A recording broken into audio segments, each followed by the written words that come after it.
خانہ کعبہ سے متعلق ایسے حیرت انگیز حقائق جو کہ آپ یقیناً آج سے پہلے نہیں جانتے ہوں گے۔ اللہ کی عبادت کے لیے زمین پر سب سے پہلا گھر جو تعمیر ہوا وہ بیت اللہ ہی تھا، جس کے بعد طوفان نوح آنے کے بعد اس کے کچھ آثار باقی رہ گئے، جبکہ اس کی موجودہ تعمیر ابراہیم علیہ السلام نے اپنے بیٹے اسماعیل علیہ السلام کے ساتھ مل کر کی۔ وقت کے ساتھ ساتھ اس کی جگہ کے اندر توسیع ہوتی رہی، لیکن کیا آپ جانتے ہیں کہ کعبہ کے پاس اس طرح موجود چھوٹا سا ایک قبرستان موجود ہے جو کہ ایک پل کے ساتھ ملتا ہے۔ کعبہ کی توسیع کے لیے چاہنے کے باوجود بھی انجینئرز اور کنسٹرکشن ورکرز اس جگہ سے مسجد الحرام کو نہیں جوڑ پائے، کیونکہ جتنی بار بھی کوشش کی گئی یا تو ان کی مشین نے کام کرنا چھوڑ دیا یا مٹی اس قابل نہ رہی کہ اس پر کوئی بھی کام شروع کیا جا سکے۔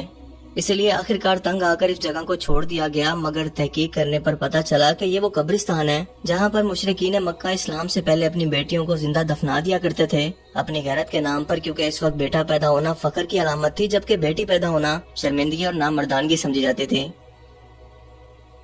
بہت سے غیر مسلموں کو لگتا ہے کہ مسلمان اللہ کی نہیں بلکہ اس کعبہ کی عبادت کرتے ہیں، اسی کو سجدہ کرتے ہیں، یا پھر ہو سکتا ہے کہ اس کعبہ کے اندر کوئی بت یا مورتی موجود ہو جس کے آگے مسلمان سجدہ کرتے ہیں، کیونکہ اللہ کے گھر کا تو عام زبان کے اندر مطلب یہی نکلتا ہے،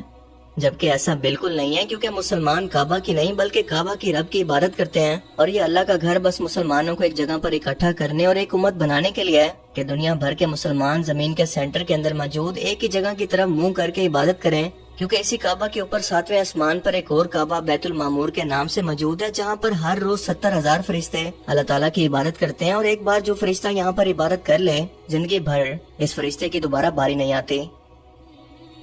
اگر کعبہ مسلمانوں کے لیے واقعی اللہ تعالیٰ کا اصلی گھر ہوتا جیسا کہ عام طور پر ہم سمجھتے ہیں، تو نبی کریم صلی اللہ علیہ وآلہ وسلم کے دور کے اندر ہی کعبہ کی چھت پر مسلمان چڑھ کر اذان دیا کرتے تھے۔ کیا کوئی اپنے رب کے گھر کی اس طرح سے بے حرمتی کر سکتا ہے کہ اس کی چھت پر کھڑے ہو کر اذان دے؟ عام طور پر آپ نے خانہ کعبہ کی صرف یہ عمارت ہی دیکھی ہوگی، لیکن کیا آپ جانتے ہیں کہ خانہ کعبہ کے اندر کیا ہے؟ فتح مکہ سے پہلے تک مشرکین مکہ بھی کعبہ کی طرف منہ کر کے ہی عبادت کیا کرتے تھے، لیکن کیونکہ شرک کرتے تھے اس لیے کعبہ کے اندر بت بھی رکھے ہوئے تھے، جن میں سے کچھ تو آپ کی پیدائش پر منہ کے بل گر کر خود بخود ٹوٹ گئے اور باقی فتح مکہ کے موقع پر توڑ دیا گئے، جس کے بعد خانہ کعبہ کی عمارت کو نماز اور عبادت کے لیے استعمال کیا جاتا رہا۔ اب کیونکہ بے حد زیادہ تعداد کے اندر عام مسلمان کعبہ کا رخ کرتے ہیں، اسی لیے عام عوام کے لیے اسے بند کر دیا گیا، اور صرف شاہی خاندان کے لوگ یا پھر خاص شخصیات مثلاً کسی ملک کے صدر یا وزیر اعظم کے لیے ہی کعبہ کو کھولا جاتا ہے، جہاں جا کر وہ عبادت بھی کر سکتے ہیں اور اندر سے کعبہ کی زیارت بھی۔ کعبہ کی عمارت کے اندر جیسے ہی آپ دروازے سے اندر داخل ہوتے ہیں، ماربل کا ایک بڑا سا باکس موجود ہے جس کے اندر تمام آئل اور خوشبوئیں موجود ہیں، جن سے کعبہ کو سال میں 3 مرتبہ صاف کیا جاتا ہے۔ 3 بڑے پلرز کے ساتھ کچھ لٹکے ہوئے سونے کے مگ موجود ہیں جو کہ پچھلے 1400 سالوں سے بادشاہوں اور دنیا کے بڑے لیڈرز کی طرف سے تحفے کے طور پر دیے گئے۔ پلرز کے ساتھ موجود یہ مسنگ لائن جان بوجھ کر ایسے ہی چھوڑ دی گئی ہے اور ایک نشانی کے طور پر موجود ہے، کیونکہ یہ وہ ایگزیکٹ جگہ ہے جہاں پر نبی کریم صلی اللہ علیہ وآلہ وسلم نے فتح مکہ کے بعد کعبہ میں داخل ہو کر اس جگہ پر نماز ادا کی۔ کیا آپ جانتے ہیں کہ خانہ کعبہ میں داخل ہونے والے مین گولڈن دروازے کے علاوہ ایک اور خفیہ دروازہ بھی تاریخ کے اندر موجود رہا ہے، جسے اب ختم کر دیا گیا ہے؟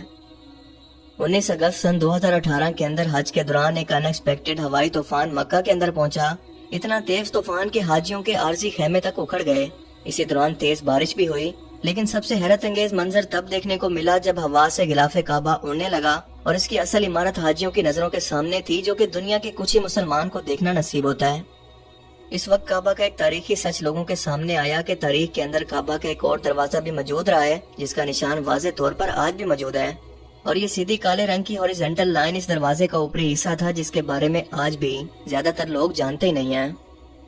دراصل اس کی تاریخ کچھ یوں ہے کہ سن 64 ہجری کے اندر جب عبداللہ بن زبیر رضی اللہ تعالیٰ عنہ کو خلیفہ بنایا گیا، تو انہوں نے حضرت عائشہ رضی اللہ تعالیٰ عنہ کی خواہش پر اس دروازے کو بنایا، کیونکہ ان کے مطابق انہوں نے خود رسول اللہ صلی اللہ علیہ وآلہ وسلم سے یہ سنا تھا کہ ان کی خواہش ہے کہ کعبہ کے اندر ایک دروازہ اور بھی موجود ہو، تاکہ ایک طرف سے اندر داخل ہونے والے لوگ دوسرے دروازے سے باہر نکل سکیں، مگر آپ صلی اللہ علیہ وآلہ وسلم نے ایسا خود نہیں کیا، جس کی 2 بڑی وجوہات تھی۔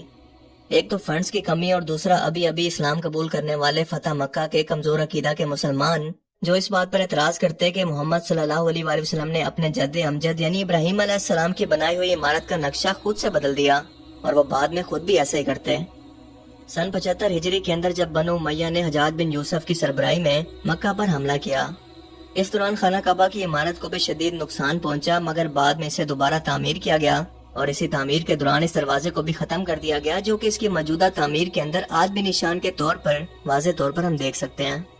جبکہ کعبہ کے دونوں دروازوں کو اسلامی خزانے کے طور پر میوزیم کے اندر رکھ دیا گیا، جہاں وہ آج بھی موجود ہیں۔ کیا آپ جانتے ہیں کہ خانہ کعبہ کے دروازے کے پاس ایک چھوٹے سے حصے کا نام ہے ملتزم، جو کہ 2 میٹر کا ایریا ہے، جہاں پر کھڑے ہو کر اور ہاتھ لگا کر جو بھی دعا مانگی جائے وہ قبول ہوتی ہے، جیسا کہ صحیح حدیث مبارکہ سے ثابت ہے کہ عبداللہ بن عباس سے روایت ہے کہ رسول اللہ صلی اللہ علیہ وآلہ وسلم نے فرمایا کہ اللہ تعالیٰ نے حجر اسود اور کعبے کے دروازے کے درمیان موجود جگہ پر کھڑے ہو کر مانگی گئی ہر دعا کو ہر صورت قبول کرنے کا وعدہ کیا ہے۔ کعبہ کی دیوار کے ساتھ موجود یہ سرکولر نچلی دیوار کو حجر اسماعیل یا حتیم کہتے ہیں، اور یہ وہ جگہ ہے جہاں پر آدم علیہ السلام کی توبہ قبول ہوئی تھی، اور اسی لیے عمرہ اور حج کرنے والے لوگ یہاں پر 2 رکعت نماز نفل ادا کرنے کو بہت بڑی سعادت سمجھتے ہیں، کیونکہ ان کے بھی گناہ اس نماز کے بعد اللہ تعالیٰ بالکل ویسے ہی معاف فرما دیتا ہے جیسے ان کے باپ یعنی حضرت آدم علیہ السلام کی خطا کو معاف کیا۔ خانہ کعبہ کے 4 کونوں میں سے ایک کونے کا نام ہے رکن یمانی، اور اس کا یہ نام اس لیے رکھا گیا ہے کیونکہ یہ ڈائریکشن کے اندر یمن ملک کی طرف موجود ہے، جبکہ حجر اسود کے مخالف متوازی سمت میں۔ اس جگہ پر چھوٹا سا ایک کریک موجود ہے جہاں پر حضرت علی رضی اللہ تعالیٰ عنہ کی پیدائش ہوئی، اور یہ نشان 1400 سال گزرنے کے بعد آج بھی موجود ہے۔ خانہ کعبہ سے متعلق حیرت انگیز حقائق کا یہ پارٹ 2 تھا۔ اگر آپ اس کا پارٹ 3 دیکھنا چاہتے ہیں تو مجھے کمنٹ سیکشن میں ضرور بتائیں۔ مجھے امید ہے کہ آج کی اس ویڈیو سے آپ کو بہت کچھ نیا جاننے کو ملا ہوگا اور یہ ویڈیو آپ کو پسند آیا ہوگا۔ اگر یہ ویڈیو آپ کو انفارمیٹیو لگا تو اسے دوستوں کے ساتھ بھی ضرور شیئر کریں، اور اب میں ملوں گا آپ سے ایک ایسی ہی نئی انٹرسٹنگ ویڈیو میں۔ تب تک کے لیے اپنا بہت سا خیال رکھیے گا۔ Thanks for watching this video. اللہ حافظ۔ نمبر 3، خانہ کعبہ کے مختلف رنگ۔ ہم لوگوں نے خانہ کعبہ کو ہمیشہ کالے رنگ کی کسوہ اور سونے کے دھاگوں میں دیکھنے کی ایسی عادت ہو چکی ہے کہ ہم اس کو کسی اور رنگ میں تصور بھی نہیں کر سکتے۔ یہ روایت عباسد، جن کی گھر کا رنگ کالا تھا، کے دور سے چلی آ رہی ہے، لیکن اس سے قبل خانہ کعبہ مختلف رنگ کے غلاف سے ڈھکا رہتا تھا۔ ان رنگوں میں ہرا، لال اور سفید رنگ شامل ہیں۔ نمبر 4، خانہ کعبہ کی چابیاں ایک خاندان کی طویل میں ہیں۔ فتح مکہ کے وقت نبی کریم صلی اللہ علیہ وآلہ وسلم کو خانہ کعبہ کی چابیاں دی گئی تھیں، لیکن بجائے اس کے کہ آپ صلی اللہ علیہ وآلہ وسلم یہ چابیاں اپنے پاس رکھتے، آپ صلی اللہ علیہ وآلہ وسلم نے یہ چابیاں بنی شائبہ خاندان کے عثمان بن طلحہ کو واپس کر دیں۔ اس وقت سے آج تک وہ ان چابیوں کے روایتی رکھوال ہیں، اور نبی کریم صلی اللہ علیہ وآلہ وسلم کے نادر الفاظ کی روشنی میں یہ چابیاں ہمیشہ ان کے پاس ہی محفوظ رہیں گی۔ حضور اکرم صلی اللہ علیہ وآلہ وسلم نے فرمایا تھا، اے بنی طلحہ، یہ چابیاں روز قیامت تک تیری تحویل میں رہیں گی، سوائے اس کے کہ وہ زور زبردستی تجھ سے غیر اخلاقی طریقے سے چھین لی جائیں۔